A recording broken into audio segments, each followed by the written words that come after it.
Welcome back to Ozarks Tonight. I'm Heather Lewis. The number of high schoolers using e-cigarettes in the United States has increased nearly 80% within just the past year. And that's one reason why the Skaggs Foundation is hosting an upcoming Lunch and Learn, and it's titled The Truth About Vaping.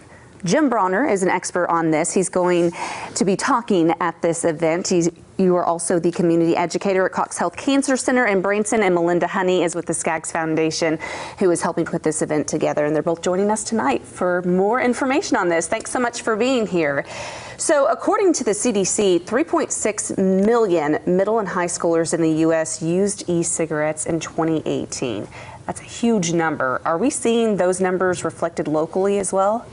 Even more so. With some of our educators that have been out in the schools, there's one school that reported a 40% use. The national average is 21.8%, and I've yet to find a school in Southwest Missouri that is below that 22% as far as use is concerned in the last 30 days. So this is becoming a problem for teenagers and middle schoolers even as well.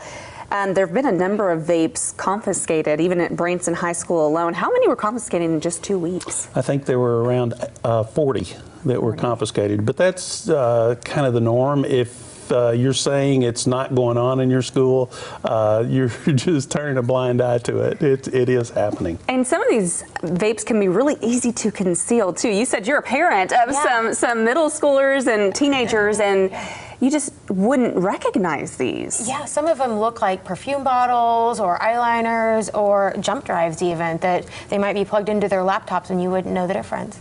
And obviously the smell isn't like a cigarette smell. These don't look like cigarettes. They don't smell like cigarettes either. You find that that's more enticing for children to use or teenagers to use? Absolutely. The CDC reported that in a survey of 49,000 high school 10th graders, 12th graders, and even 8th grade middle schoolers, reported that 81% have used it because of the flavorings.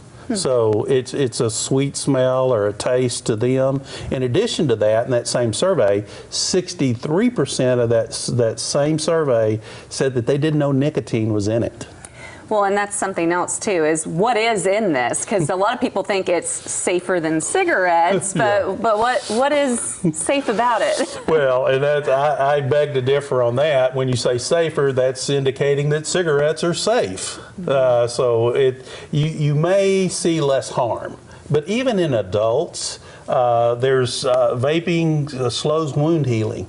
So any people that have surgeries on the horizon or anything, they need to watch what they're doing in that. They need to stop it before the surgeries, after the surgeries for wound healing. And it also doubles the risk of heart attacks or cardiovascular events. So not just the lungs that are impacted. No, not at all. So a lot of people don't think nicotine is in there. Are there other chemicals involved in these as well? There are quite a few. We have a list of those. In cigarettes alone, there are about 7,400 chemicals. 69 of those are cancer causing. They're still discovering more cancer causing agents in the vape. I think it's up to 20. That are cancer causing. So you could do your homework on that, and we'll leave some of those chemicals with you that we can talk about. The list goes on. Yeah, and we can post some of those to our website certainly as well, so people can kind of get a better in-depth look at it. Now, there was recently an incident in Wisconsin where 8 teenagers were admitted to the hospital, and doctors believed it was because of vaping. What are some of these health risks, and that seems like it's affecting them pretty young in life. The diacetyl, which can cause popcorn lung, if it's vaped at a higher rate, to try to get that draw and more of a hit from the nicotine can cause that. They probably got together, they were all together, and it may have been I have no idea the circumstances, but kids are prone, and that adolescent brain, even at 14, is prone to high-risk behavior. It just doesn't connect with the prefrontal cortex, where our judgment helps us to determine what kind of risk we can choose. As adults, more seasoned, more mature, our prefrontal cortex has developed. That's why you see an issue like Tobacco 21.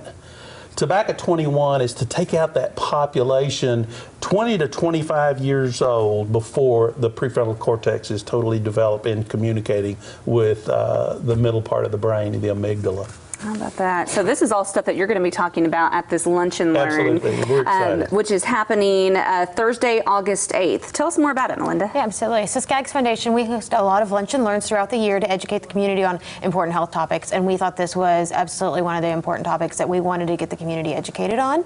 It's a free Lunch and Learn. We're going to start about 11:30, meal included, and we just ask that people RSVP, and that's easy to do.